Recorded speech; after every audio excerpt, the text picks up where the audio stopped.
지난 시간에 제가 말세에 대한 이야기를 나눴는데요. 남의 나라 전쟁에 대한 이야기를 나눴습니다. 다른 나라에서 전쟁이 일어나니까 우리가 좀 먼 것 같이 느껴지는데, 근데 지난주에 보니까 북한이 미사일을 쐈어요. 그것도 ICBM이라고 대륙간 탄도 미사일입니다. 이런 이야기를 듣다 보면 설마 또 전쟁이 일어나겠나 싶기도 한데, 근데 우크라이나 땅에 전쟁이 일어나는 걸 보니까 일어날 수도 있겠다. 우리가 이런 뉴스를 들으면서 두 가지의 마음을 여러분 꼭 가지셔야 됩니다. 하나는 마지막 때가 가까울수록 이렇게 이해하기 어려운 일들이 점점 더 일어날 수 있다. 우리의 상식 밖, 지금까지 벌어지지 않았던 이런 일들, 전쟁뿐만이 아닙니다. 미사일뿐만이 아니에요. 환경 문제도 그렇습니다. 이런 대형 산불도 앞으로 점점 더 많이 일어날 것이라고 하는 언론 보도가 있었죠. 생각하지 못했던 그런 재난, 재해 이런 일들이 더 많아지는 것을 보게 될 것이다. 두 번째는, 그래서 우리는 그날이 가까움을 느끼고 하나님 앞에 서는 날을 잘 준비해야 된다. 그것이 우주적 종말이든 개인적 종말이든 하나님 앞에 서는 날이 가까이 온다는 것을 깨닫고 우리가 잘 준비해야 되겠다 하는 이 두 가지 마음을 우리는 가져야 할 것입니다. 지난주 뉴스 중에 하나가, 놀라운 뉴스 중에 하나가 부산의 수영로 교회 담임이셨고, 그 교회를 또 처음 창립하셨던 정필도 목사님께서 돌아가셨다고 하는 그런 뉴스를 접하게 되었습니다. 82세의 일기로 별세를 하셨어요. 지난주에 이제 마지막 즈음에 했던 설교가 오늘이 마지막이라면, 그런 설교를 하셨어요. 제가 요즘에 종말론 관련된 설교도 하기도 하고 그래서 그 설교를 이렇게 한번 들어봤습니다. 굉장히 감동적인 설교였는데 그 중에 이런 대목이 나오더라고요. 옛날 얘기를 하세요. 옛날에 현신의 권사님이라고, 아시는 분은 아시고 모르시는 분은 모르실 거예요. 굉장히 치유 집회를 굉장히 많이 하셨던 아주 유명한 권사님이시죠.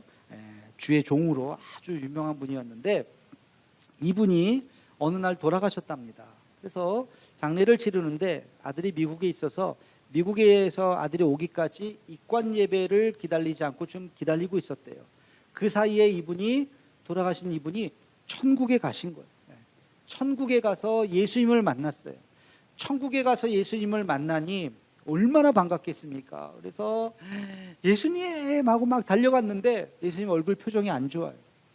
이렇게 보더니만 저 왔어요. 저 현신에 왔어요. 그랬더니 예수님께서 하시는 말씀이 너 누구냐? 그러시더래요. 저예요. 저 이렇게 집회 많이 하고 병든 사람 고치고 저를 모르세요? 그랬더니 나는 너가 누군지 모른다. 너무 충격을 먹으셨다는 거예요. 그래서 그러면 한국의 유명한 제일 큰 교회 목사님 이름을 대면서 이 목사님은 아세요? 모른다. 그럼 아무개 목사님은요? 모른다. 큰 교회 목사님 이름을 다 댔는데 모른다는 거예요. 한 분은 내가 그 사람은 좀 안다. 또 어떤 한 사람을 이야기를 했더니 내가 그 사람은 잘한다는 분이 누구였냐면 서울의 충현교회, 지금 돌아가셨습니다. 충현교회 창립하신 김창인 목사님, 북한 선교회를 만들고 열심히 하셨던, 내가 그는 잘한다 그랬다는 거예요. 그래서 그분이 현신의 권사님이 예수님께 매달리면서 한 번만 더 기회를 달라고, 제가 가서 정말 잘 살겠다고 매달리고 그래서 허락을 받고 눈을 떴더니 입관 예배 드리기 전에 깬 거예요. 그래서 천국 갔다 온 이야기를 그 큰 교회 목사님을 찾아다니면서 이야기를 하셨답니다. 예수님이 당신을 몰라요. 예수님이 당신을 몰라요. 그랬더니 회개하고 눈물로 회개하는 목사님이 있는가 하면, 어떤 목사님들은 뭐 쓸데없는 소리 하지 말라고, 이상한 소리 하지 말라고 내쫓은 목사님들도 있더랍니다. 이분은 자기가 회개하는 마음으로 지금까지 모았던 돈, 그때 돈인데 30억을 어떻게 모아가지고 그 돈을 가지고 그 예수님이 잘한다고 얘기했던 그 김창인 목사님의 북한 선교회에 30억을 헌납을 했어요. 저 기사로 나왔어요. 충현교회 북한 선교회에 현신의 권사 30억 기증 해가지고 저분의 모습과 저게 있더라고요. 정필도 목사님께서 이 설교를 하시면서 나 같은 사람 들으라고 하는 소리입니다. 그 큰 교회 담임 목사님이시잖아요. 내가 하나님 앞에 갈 날이 가까이 왔는데 나 같은 사람 들으라고 하는 소리입니다 하면서 말씀을 하시더라고요. 제가 그 말씀을 이렇게 들으면서 누구에게나 해당되는 거예요. 저 같은 목사도, 여러분들도 마찬가지예요. 우리가 큰 교회 목사님 하면 야, 하나님께서 정말 저분은 버선발로 맞이하겠구나, 천만의 말씀 안 그릴지도 몰라요. 작은 교회라고 무시해서도 안 되는 거예요. 하나님의 평가 기준이 뭘까?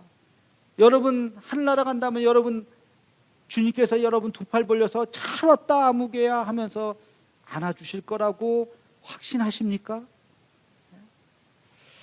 하나님의 평가 기준이 뭘까?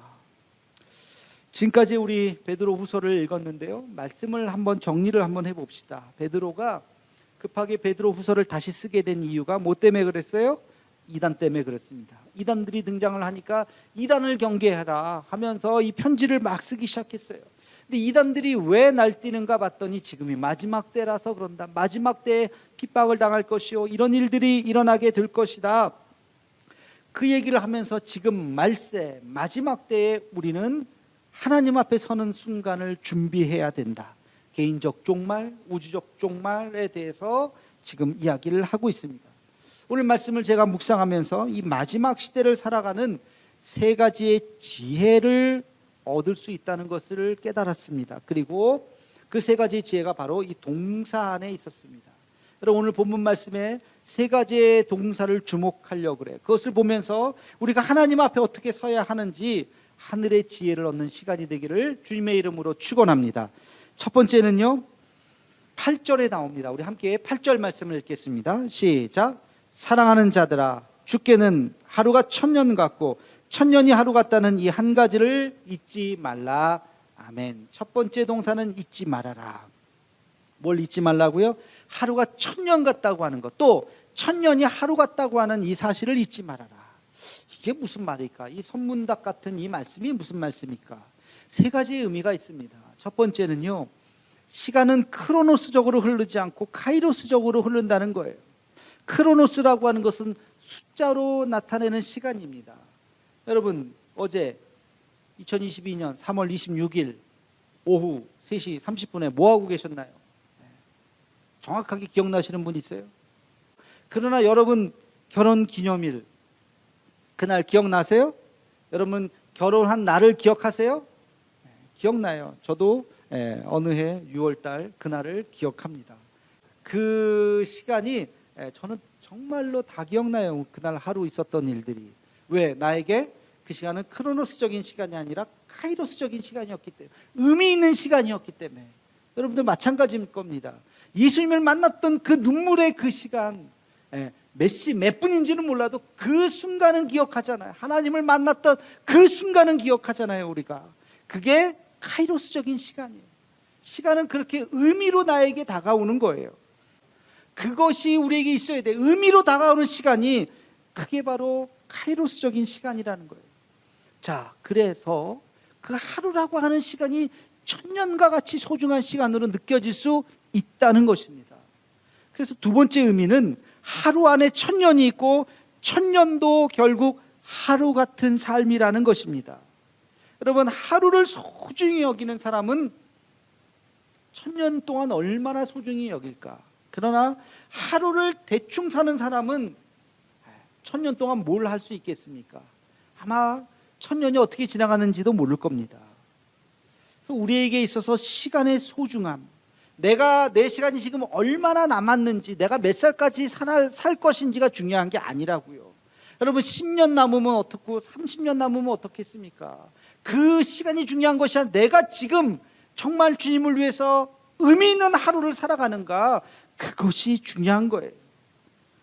지금 이 순간 이 사건을 내가 어떻게 잘 소중히 여기는가 하는 것이 중요한 거예요. 하루를 대충 산다면 100년을 산들 헛된 삶일 것입니다.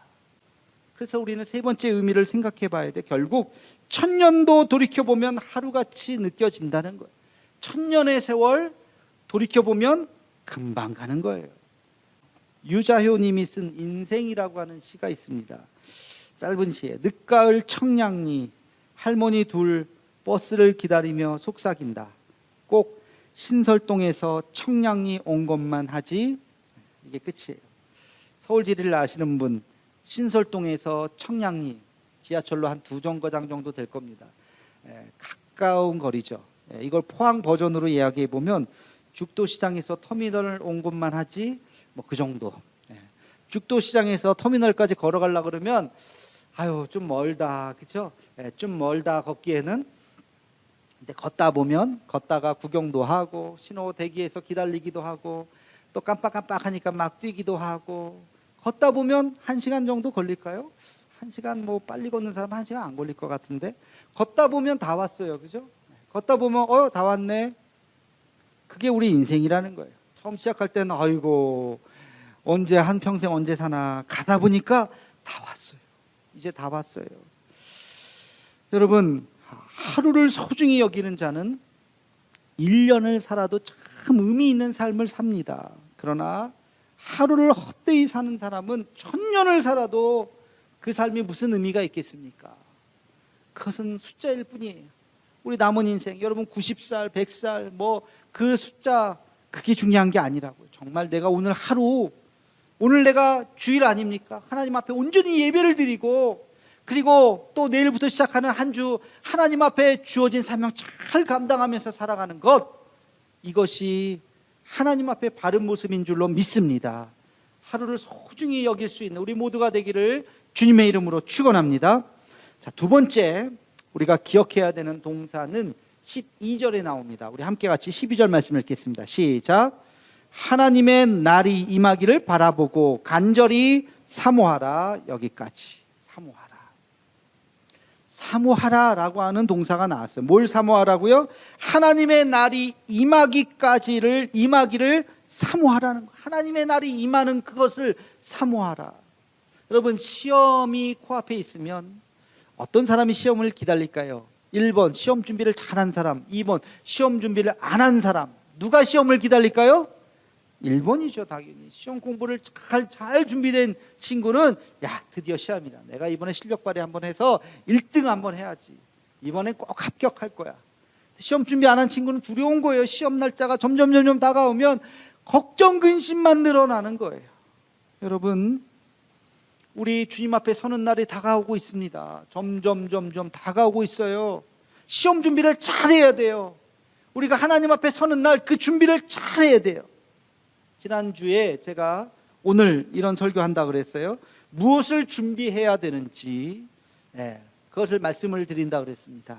말씀을 준비하면서 제게 3개의 성경 구절을 여러분들에게 들려드리고 싶었어요. 3개의 성경 구절, 여러분 마지막 때를 준비하면서 잘 기억하시기 바랍니다. 첫 번째는 미가서 6장 8절 말씀입니다. 우리 함께 같이 읽겠습니다. 시작. 사람아, 주께서 선한 것이 무엇임을 내게 보이셨나니 여호와께서 내게 구하시는 것은 오직 정의를 행하며 인자를 사랑하며 겸손하게 내 하나님과 함께 행하는 것이 아니냐. 아멘. 그 앞구절에 보면 이런 말씀이 나와요. 하나님이 진정 원하시는 것이 뭘까? 미가가 하나님 앞에 고민합니다. 하나님이 진정 원하시는 것이 뭘까? 천천의 수양이나 만만의 강수 같은 기름일까? 하나님께서 이렇게 어마어마한 제사를 드리면 좋아하실까? 그때 주의 음성이 들렸습니다. 아니다. 오직 공의를 행하고 인자를 사랑하고 겸손히 주님과 함께 행하는 것, 내가 원하는 것은 그것이다. 주님께서 우리에게 그렇게 말씀해주고 있는 것입니다. 여러분, 하나님 앞에 서는 날 예상 문제, 이건 100% 적중할 문제입니다. 주님이 우리에게 이것을 질문할 거예요. 그 질문에 대한 답을 준비하셔야 돼요. 아니, 답은 정해져 있어요. 그 답을 입으로 말하는 것이 아니라 여러분의 삶으로 대답해야 돼요. 그 답을 여러분의 삶으로 주님 아십니다라고 대답해야 합니다. 어떤 질문인 줄 아세요? 첫째, 너는 한평생 정직하게 행하였느냐?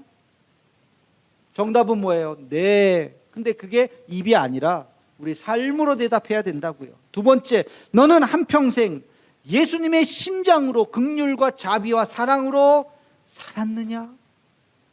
또 너는 한평생 어려움이 있을 때나 힘든 날들이 있을 때나 고통스러울 때라든지 어느 때든지 주님과 동행하는 삶을 살았느냐? 주님께서 우리에게 그렇게 질문하실 것입니다. 그럴 때 뭐라고 대답하시겠어요? 말로만 내가 아니라 주님이 아십니다. 여러분의 삶으로 대답할 수 있어야 됩니다. 이것이 우리 그리스도인들이 마지막 종말을 앞둔 우리가 취해야 하는 신앙의 기본 자세인 것입니다. 두 번째 성경 말씀은 데살로니가 전서 5장 16절에서 18절 말씀입니다. 우리 함께 같이 읽겠습니다. 시작. 항상 기뻐하라. 쉬지 말고 기도하라. 범사에 감사하라. 이것이 그리스도 예수 안에서 너희를 향하신 하나님의 뜻이니라. 아멘. 너무 잘하는 말씀이죠. 하나님의 뜻이 뭐라고요? 항상 기뻐하고 기도하고 감사하라는 것입니다. 우리의 삶의 자세가 짜증과 분노와 또 화나는 것과 교만한 것과 그래서는 안 되는 거예요. 우리의 기본 자세가 늘 기쁨과 감사가 넘쳐야 돼요. 큰 일이든 작은 일이든 좋은 일이든 좋지 않은 일이든 기쁨과 감사, 아멘으로 받아들일 수 있어야 됩니다. 여기서 항상 기도하라, 쉬지 말고 기도하라는 것은 네 기도만 하라는 게 아니에요. 내 기도만 하라는 것이 아니에요. 이웃을 위해서 기도하라는 거예요. 어떻게 내 기도만 항상 할 수 있습니까? 주변을 위해서 늘 기도할 수 있어야 됩니다. 중보 기도를 의미하는 것이에요. 제가 또 예수님께서 질문하실 예상 문제를 또 말씀을 드릴까요? 여러분이 주님 앞에 서는 날 주님께서 이렇게 질문하실 것입니다. 너는 언제나 힘들 때나 어려울 때나 고통스러울 때라도 언제나 기뻐했느냐? 언제나 기뻐했느냐? 너는 어떤 일이든지 어려운 일이 있을 때라든지 또 불행이 온다 할지라도 그 일에 대해서 감사했느냐? 또 너는 이웃을 위해서 어려운 지체들을 위해서 기도했느냐? 주님께서 우리에게 그것을 물으실 거예요. 그럴 때 우리는 네 주님, 주님이 아십니다. 주님이 아십니다라고 대답을 해야 됩니다. 그렇게 살아야 되는 거예요. 이것이 우리 그리스도인의 마지막 때를 살아가는 삶의 자세인 줄로 믿으시기를 축원합니다. 마지막 우리 말씀 구절 하나 더 알려드리겠습니다. 마지막 날 기억해야 되는 구절은 마가복음 8장 34절 말씀입니다. 우리 함께 같이 읽겠습니다. 시작. 무리와 제자들을 불러 이르시되 누구든지 나를 따라오려거든 자기를 부인하고 자기 십자가를 지고 나를 따를 것이니라. 아멘. 누구든지 나를 따라오려거든 자기 십자가를 지고 따를 것이라. 자기 십자가를 지고 따르라는 말은 여러분 사명에 대한 이야기입니다. 여러분의 우리의 삶의 모습은 다 달라요. 그렇죠? 삶의 자리가 다 다르죠. 직업도 다르죠. 살아있는 모습도 다 다르지만 그러나 우리의 본질은 다 똑같습니다. 우리 그리스도인의 본질은 다 똑같아요. 그게 뭐예요? 내 십자가를 지고 주님을 따르는 거예요. 그 십자가의 모습은 다 다르지만 모습은 똑같아요. 여러분의 그 십자가, 여러분이 짊어져야 하는 그 십자가를 지고 다 주님을 따라가야 하는 것입니다. 여기서 중요한 말씀이 있어요. 그게 뭐냐면 자기를 부인하고, 자기를 부인하고. 나를 부인한다는 게 무슨 뜻일까요? 내가 좋아하는 거, 내가 하고 싶은 거 내려놓으라는 거예요. 내 멋대로 살아서는 안 된다는 거예요. 내가 하고 싶지만 주님을 위해서 하지 말아야 할 것은 내려놓으라는 것입니다. 내가 내 멋대로 살고 싶지만 주님을 위해서 내려놓아야 할 것은 내려놓으라는 것입니다. 그게 자기를 부인하는 것이에요. 나를 부인하고 묵묵히 주님을 따라갈 때 우리는 그것을 사명이라고 이야기합니다. 여러분, 사명 감당하는 것은 십자가를 지는 것과 같습니다. 예수님께서 그 십자가를 지고 어려우셨잖아요. 예수님도 지기 싫어하셨잖아요. 근데 끝까지 그 길을 가셨잖아요. 그것이 사명의 길이라고요. 우리도 마찬가지예요. 여러분, 주님 앞에 섰을 때 제가 또 하나의 예상 질문을 말씀드리겠습니다. 예수님께서 뭐라고 질문하실 줄 아십니까? 너는 너의 십자가를 알고 있었느냐? 여러분이 짊어져야 하는 십자가를 알고 계십니까? 또 너는 너의 십자가를 지기 위해서 무엇을 희생하셨느냐? 또 너는 너의 십자가를 지는 동안 무엇을 깨달았느냐? 주님 우리에게 그것을 질문하실 것입니다. 여러분 그것에 대한 답을 대답하셔야 돼요. 준비하셔야 돼요. 지금부터 그 답을 준비하셔야 돼요. 내 삶으로 주님의 날을 사모하며 그 날을 기다리며 그 날을 준비할 수 있는 우리가 되기를 소망합니다. 마지막으로 기억해야 되는 동사가 있습니다. 그것은 바로 13절에 나옵니다. 우리 함께 같이 13절 말씀을 읽겠습니다. 시작. 우리는 그의 약속대로 의가 있는 곳인 새 하늘과 새 땅을 바라보도다. 아멘. 바라보아야 할 곳이 어디라고요? 새 하늘과 새 땅. 새 하늘과 새 땅은 우리가 갈 천국을 의미하는 것이죠. 여러분 천국이 어떤 곳일까요? 잘 모르겠어요. 가보지 않아서. 그러나 성경 말씀을 우리가 가만히 보면 요한계시록에 보면 거기는 눈물도 없고 애통하는 것이나 아픈 것이나 곡하는 것이 없는 곳, 그것이 바로 천국이다. 슬픔이 없어요. 얼마나 참 기쁘고 행복한 그런 곳인지 몰라요. 근데 우리가 중요한 것은 그날을 늘 생각하면서 살라는 거예요. 그날을 바라보면서 살라는 것입니다. 천국가는 그날을 바라보면서 살아갈 때 우리는 마치 마법과 같이 지금의 고통과 어려움을 이겨낼 수 있는 거예요. 의미 없었던 것들이 의미 있어지고 또 반대로 의미 있었던 것들이 생각해 보니까 별 의미가 없어지는 그런 놀라운 변화가 우리가 그날을 바라보면 생길 수 있는 것입니다. 우리가 죽음을 생각하면, 하늘나라를 생각하면 죽음마저도 아름답게 느껴질 수 있어요. 제가 예전에도 한번 말씀을 드렸죠. 제가 부페를 처음 갔었을 때가 중학교 3학년이었다고. 63 부페. 지금도 63 부페는 알아줍니다. 근데 그 중학생이 처음 가는 그 얼마나 설레었겠습니까? 거기에 가서 먹는다는데 제가 그날 아침을 먹었을까요? 기억도 안 나요. 안 먹었을 것 같아요. 점심을 먹었을까요? 그것도 안 먹었을 거예요. 점심 먹으면 바보죠. 지금은 뷔페가 최고의 음식은 아니지만 뭐 그때는 최고의 음식이었죠. 와, 내 마음껏 먹을 수 있는 그날. 그날 아침도 먹는 둥 마는 둥, 점심도 먹는 둥 마는 둥 하나도 중요하지 않아요. 왜? 저녁에 내가 63 뷔페를 먹으니까. 여러분 그것이 우리의 삶의 자세예요. 기다림과 설레임. 여러분 천국을 사모하십니까? 천국에 대해서 설레어 하십니까? 그렇다면 지금 뭐 어떻게 조금 힘든들, 조금 어려운들 얼마든지 견딜 수 있는 것이죠. 그날에 우리에게 큰 기쁨의 날이 있다면 지금 우리가 견딜 수 있는 것입니다. 지금 욕심을 내려놓을 수 있는 거예요. 여러분 상처로 인해서 그 많은 우리가 살면서 크고 작은 상처도 받고 뭐 그러죠. 그러나 우리가 천국을 바라볼 때, 그날을 바라볼 때, 그리고 그날이 가까이 오는 것을 바라볼 때 이겨낼 수 있어요.